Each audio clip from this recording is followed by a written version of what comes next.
Hello friends, இன்றைக்கி நம்ம என்ன பார்க்க போகிறோன்னா முட்டை சுண்டல் ரோட்டு கடையிலலாம் கிடைக்கும். அதை வீட்டில் எப்படி செய்யலான்னு இப்போ பார்க்க போகிறோம். அதுக்கு தேவையான பொருட்கள்லாம் என்னதுன்னு பார்த்துடலாம். ஒரு பெரிய சைஸ் வெங்காயத்தை நீளமாக வெட்டி வச்சுருக்கேன். தக்காளி 2 சின்ன சைஸ் தக்காளி, அதையும் வெட்டி வச்சாச்சு. 5 பச்சை மிளகா, இஞ்சி பூண்டு, மிளகாய்த்தூள், கரம் மசாலா தூள், குட்டி குட்டியாக வெட்டின வெங்காயம். இது லாஸ்ட்டாக போடுறதுக்கு எப்படி செய்யலான்னு இப்போ பார்த்துடலாம். 4 அவிச்ச முட்டை எடுத்து வச்சுருக்கேன். அதுக்கப்புறம் 1/4 கிலோ பட்டாணி ஊற போட்டு வச்சுருக்கேன். நான் பச்சை கலர் பட்டாணி எடுத்திருக்கேன். நீங்கள் வெள்ளை கலர் பட்டாணி கூட போட்டுக்கலாம். தேவையான அளவு உப்பு சேர்த்துக்கலாம். சேர்த்துட்டு 4 விசில் விட்டு அதை இறக்கிடலாம்.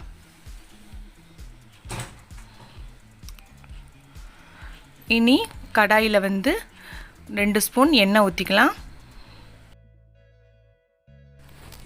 எண்ணெய் நல்லா சூடானதும் 1 ஸ்பூன் பெருஞ்சீரகம், 1 ஸ்பூன் ஜீரகம் போட்டுட்டு நல்லா பொரியது வரைக்கும் அதை ஃப்ரை பண்ணி எடுத்துடலாம்.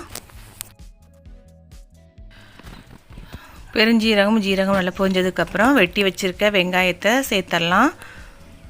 வெங்காயம் சேர்த்து நல்லா பொன்னிறமாகுது வரைக்கும் நல்லா வதக்கிக்கலாம்.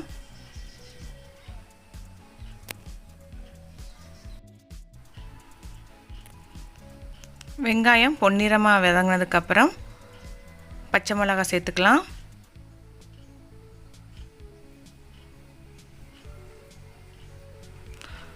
உங்களுக்கு காரம் ரொம்ப பிடிக்குன்னா கூட கொஞ்சம் பச்சை மிளகாய் கூட சேர்த்துக்கலாம்.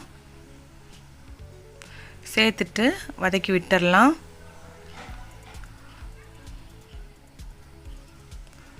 அடுத்துல வெட்டி வச்சுருக்க இஞ்சி பூண்டு சேர்த்துக்கலாம்.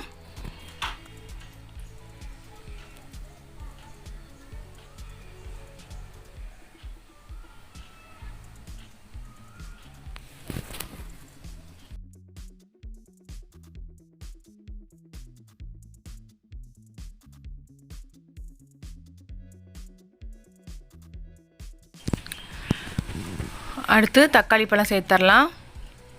சேர்த்துட்டு எல்லாத்தையும் சேர்த்து நல்லா வதக்கி எடுத்துடலாம்.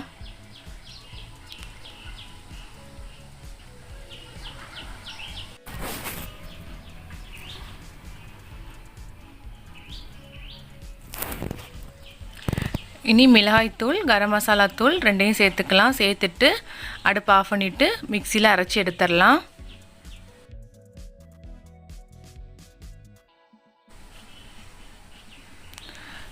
அரைச்ச விழுதை நம்ம அந்த பாத்திரத்தில் கொட்டிட்டு கொஞ்சமாக தண்ணி சேர்த்துட்டு நல்லா கொதிக்க விட்டுக்கலாம்.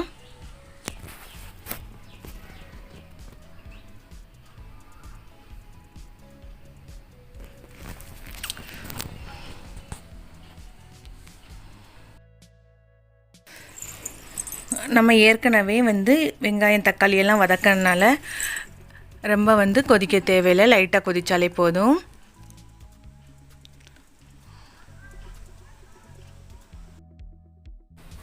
தேவையான அளவு உப்பு சேர்த்துக்கலாம். பட்டாணியில நான் உப்பு சேர்த்துருக்கேன்,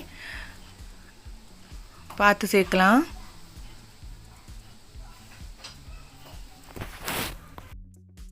கொஞ்சமாக அவிச்ச பட்டாணியிலேருந்து கொஞ்சம் பட்டாணி எடுத்து நான் மிக்சியில் நல்லா நைஸாக அரைச்சிக்க போகிறேன். அப்போ தான் ஒரு திக்னஸ் வரும்.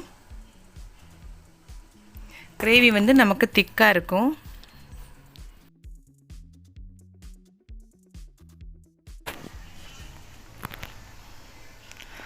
அரைச்ச பட்டாணி விழுது சேர்த்துடலாம்.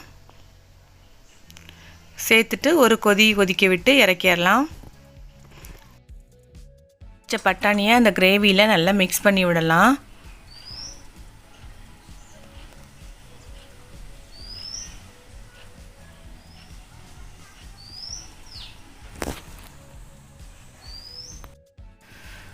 இந்த கிரேவி நல்லா கொதிக்க ஆரம்பிச்சாச்சு. இனி வேக வச்ச பட்டாணியை நம்ம சேர்க்க போகிறோம்.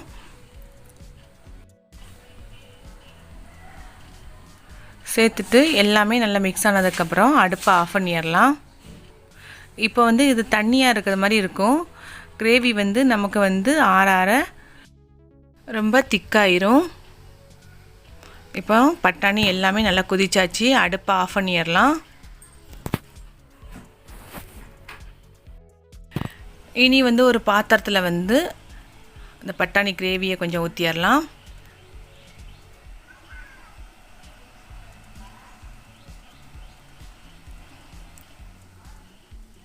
கிரேவியோடு சேர்த்து ஊற்றும்போது ரொம்ப டேஸ்ட்டாக இருக்கும். அப்புறம் வெட்டி வச்சுருக்க பொடியாக வெட்டி வச்சுருக்க வெங்காயத்தை வந்து அதில் போட்டுடலாம்.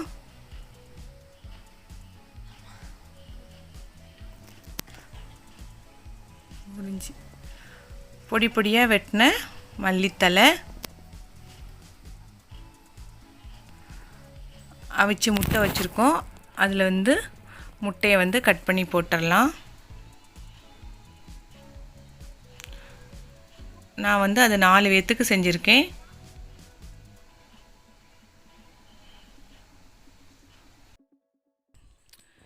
ரோட்டுக்கடை முட்டை சுண்டல் இப்போ ரெடி ஆயாச்சு. நீங்களும் வீட்டில் செஞ்சு பார்ப்பீங்கன்னு நினைக்கிறேன். உங்களோட கருத்துக்களை வந்து இங்கே பதிவு பண்ணுங்கள். தேங்க்ஸ் ஃபார் வாட்சிங்.